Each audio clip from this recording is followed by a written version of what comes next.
Fala pessoal, tudo bem? Sejam bem-vindos a mais um vídeo. Eu sei que o vídeo anterior foi uma espécie de aula, né, sobre a questão do estudo de personagem, mas esse vídeo aqui também ele é, né, assim, é uma espécie de continuação, mas eu vou falar sobre o filme Thor, Amor e Trovão. Eu vou fazer aqui uma espécie de crítica, de análise também, e trazendo assim trazendo essa crítica, né, e essa análise porque isso vai ser interessante ou não quando você for construir seu personagem. Veja só, pessoal, das várias manifestações da visão pós-moderna, nós temos uma delas se chama desconstrução.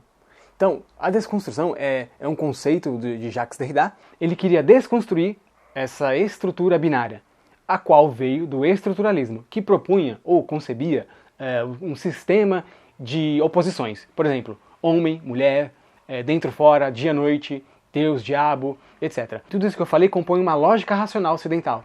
E para o Derrida, essa lógica, ela influenciou os textos ou os discursos, as formas de se expressar, a escrita e etc. Por isso que existe esse binarismo.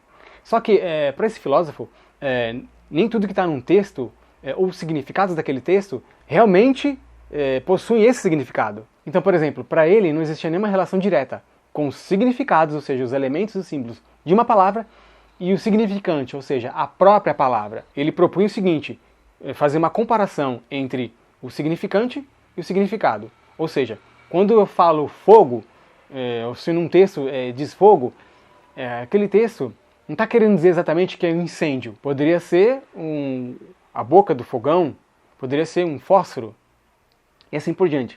Você percebe que ele estava propondo uma discussão ou parar para analisar a questão do significante com significado. E resumidamente falando, essa ideia de valor absoluto, ela vem daquele logos, né, que determina as coisas, que determina, que traz esses conceitos binários de homem, mulher, dentro, fora, alto, baixo, noite, dia, enfim. Então a teoria da desconstrução seriam como se fossem técnicas para diluir ou desestabilizar esses textos ideológicos ou idealistas, que tem como base o que foram construídos a partir dessa lógica racional ocidental, né?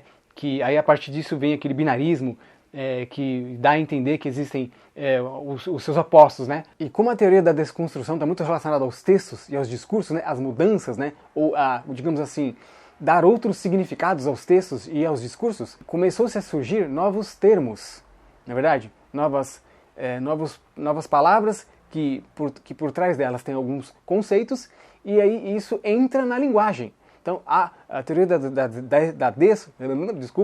a teoria da desconstrução está muito relacionada à mudança de linguagem. E essa teoria, ela ignora essa ideia binária, né, ou dualista, entre bem e mal, homem e mulher, dia e noite, sabe, dentro e fora, e etc. Então, o mundo ele foi, e ainda tem sido, né, marcado por essas, digamos assim, rígidas oposições conceituais. Então, a teoria derridiana, ela vem para flexibilizar isso. Então, tudo isso faz parte da visão pós-moderna, mas aqui eu estou destrinchando, né, estou falando aqui especificamente sobre a desconstrução e como é que isso entra no filme do Thor. Ele está, se eu não me engano, nós tivemos o primeiro e segundo Thor, o terceiro Ragnarok, quarto filme do Thor, assim, eu digo o filme dele sozinho. E assim, se a gente formos olhar o filme, assim, vou colocar aqui numa linha do tempo, tá? Os 4 filmes, nós vamos ver que, se você não acompanhou, eu acompanhei, eu vi os filmes, o Thor, ele inicia sua jornada, digamos assim, né? Ele com um perfil e uma característica, né? Ou suas características são diferentes das que a gente vê agora. Então, se a gente for analisar lá a história do Thor mesmo, com respeito, né? O mito de Thor, né? A gente entende e vê que ele é um homem assim, um homem forte, né? E ele é aquele homem sério, né? Aquele personagem másculo, poderoso, e etc. E assim ele assume essas características lá nos primeiros filmes. Mas aí quando a gente vê ele agora, ele está totalmente diferente. Então assim, ele é um personagem agora que ele tá muito, às vezes infantil, bobo, que está sempre fazendo piada. E se a gente for analisar digamos, esses 4 filmes, a gente percebe que houve uma desconstrução desse personagem, do Thor. Existia uma rigidez nas suas características, mas agora pouco se tem desse primeiro Thor. Então, quer dizer, você percebe que houve uma desconstrução. Essa ideia derridiana de desconstrução, ela entrou não só nesse filme do Thor, mas nos filmes da Marvel, de uma forma geral. Isso está sendo cada vez mais comum, ou tem sido cada vez mais comum. E aí que tá, isso pode ser uma vantagem para você? Usar essa ideia de desconstrução no seu personagem? Porque veja bem, quando a gente assiste do primeiro para o último Thor, o que houve foi uma mudança brusca desse primeiro personagem para esse último. E essa mudança, ela vem muito no Thor Ragnarok, que é o terceiro filme. Esse Thor é diferente de todos os outros. Quando a gente fala de histórias, a gente está falando assim de trama, de jornada, de personagens, e né, especificando os personagens, porque isso tudo que eu falei está muito relacionado. E existe um processo de mudança, sabe? Um processo de mudança. E não houve esse processo de mudança desse primeiro Thor para esse último. Houve uma mudança brusca. Então, veja só, a teoria da desconstrução entrou dessa forma e trouxe uma mudança brusca. Então, assim, de forma que quando a gente vai assistir esse filme, a gente logo, né, quem assistiu esse primeiro Thor, ou quem acompanha o universo da Marvel, percebe essa diferença. Aí ele acaba sendo um personagem assim, fica estranho, porque a gente já tem a gente tem a ideia a imagem, né, do Thor, um mito, e aí a gente tem isso no personagem, ou no filme, né, nos primeiros filmes do Thor, e temos essa mudança, ele já dessa forma, né, totalmente mudado o seu perfil, né, ele continua sendo, né, aquele homem forte, poderoso e tal, mas aí ele começa a virar como se fosse uma espécie de uma criança, sabe? Meio criança, meio bobo. Isso são as consequências da teoria da desconstrução aqui nesse personagem. Então, assim, quando a gente fala, né, voltando aqui, sendo breve, quando a gente fala de personagem, ele está inserido numa história, e essa história existe um arco do personagem. Você transformar ele de uma maneira brusca vai ficar estranho. Entende? Então, assim, mas a pergunta que eu faço é como é que a teoria da desconstrução ela se torna interessante para o seu personagem? Ou para a sua história. Então aqui lembrando sobre a ideia da marionete, o conceito de marionete, porque o ventríloco, ele quer contar uma história, ele vai usar da marionete. Então assim, a marionete é um meio pelo qual o ventríloco conta a sua história. Entendeu? Então assim, esse ventríloco, ele tem uma visão de mundo. Então como é que a desconstrução ela é interessante como base para contar a sua história? O mundo é composto por ideias. As pessoas são a revelação das suas ideias. Então, aí existe a ideia, né? Existem várias ideias permeando aí a sociedade, né? Masculinidade tóxica, né? Racismo, né? E etc. E aí você, analisando as tribos urbanas, etc., as ideias permeando, sendo reveladas ali nas instituições, na igreja, na política, etc. Como é que você usa a teoria da desconstrução para desconstruir ideias? De forma que isso seja, como é que eu posso dizer? Vou usar essa palavra, tá? Comestível. Como é que o público ele possa consumir isso de maneira que vai ficar, que ele vai entender essa ideia. Se você for seguir por esse caminho, não é interessante que você faça isso como aconteceu com o personagem Thor, de forma que ele era uma coisa e bruscamente ele se tornou outra. Então, deixo essa questão para você ainda, falando sobre essa questão da desconstrução e personagem, e na verdade, especificamente aqui, especificando a visão pós-moderna que ela propõe. Na verdade, é tudo isso, é uma mistura, sabe? Você percebe que os filmes, principalmente da Marvel, eles têm cada vez mais absorvido essa visão e colocado algumas manifestações dessas visões no seu filme. Então, por exemplo, tem um outro personagem no filme Thor, que ele é o Korg, né? E ele aparece no Thor Ragnarok também. E aí no filme Thor, Amor e Trovão, é revelado que ele é gay. Esse personagem, ele tá aqui desde o Ragnarok. Só que de lá pra cá, ou seja, esse personagem, ele acompanha o Thor, e nessa trajetória, na trajetória desse personagem Korg, não é dito em nenhum momento, não é dado a entender em nenhum momento que ele tem uma preferência sexual.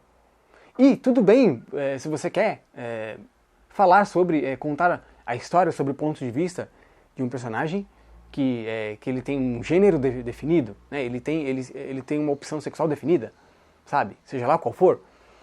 Mas, por exemplo, eu assisti o filme e pra mim foi uma surpresa. Eu fiquei, como é que foi assim? Eu não esperava. Por que eu tô falando isso pra você? Porque você vai contar essa história sob o ponto de vista de alguém, de um personagem. E esse personagem, a sua extensão, é como se fosse você. E as pessoas se identificam com os personagens, elas precisam se identificar com os personagens. Como é que você constrói um personagem e de forma que isso seja... que o personagem, que o público vai absorver, sabe? Ele vai gostar das motivações desse personagem, ele vai se identificar, ele vai abraçar as justificativas desse personagem de forma que ele vai acreditar nesse personagem, sabe? Porque assim, o filme ele é carregado, ele é conduzido por esse personagem, sabe? O personagem é o principal elemento de um filme. E como é que você constrói um personagem a ponto de que o seu público também vai se identificar com ele? Então, veja só o que aconteceu, né, no filme Thor, com esse personagem. Né? Eu vou especificar os dois personagens, tanto o Thor quanto o Korg. Houve uma mudança brusca nesses dois personagens. Porque é aquilo, né? Você já sabe onde você quer chegar.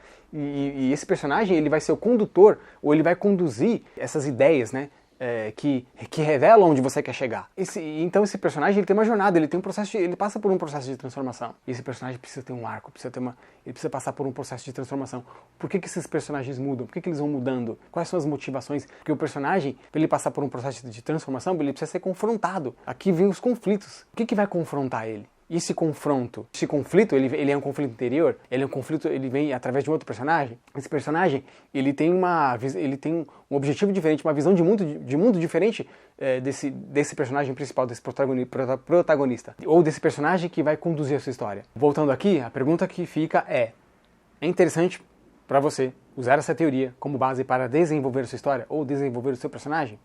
Se sim, lembre-se, toda visão de mundo ela propõe uma solução, uma redenção, uma espécie de redenção. Só que existe uma jornada para se chegar nessa redenção. E nessa jornada, um dos elementos é o seu personagem. Tem outros elementos também, eu vou falar sobre eles. Tá bom? Inclusive, se você quiser me acompanhar lá no Instagram, eu tenho postado tem muitas informações lá no meu Instagram sobre visões de mundo, etc. Me segue lá. Então, existe alguns elementos que compõem essa jornada, e esse personagem ele tem que passar por esses elementos para se chegar até a redenção. E esses elementos, eles compõem ou formam esse arco de transformação. Eu queria deixar passar essa ideia para você, né? Com base no que eu vi no filme Thor Ragnarok, no Thor Amor e Trovão, e trazer essa base conceitual, digamos assim, né? Que é a desconstrução. Então, o que eu quero que você entenda é o seguinte, que existem algumas instâncias que compõem uma obra já preparada, sabe? Então, eu vou especificar aqui os filmes, tá bom? Essas instâncias, uma delas é essa instância conceitual, que seria a teoria da desconstrução.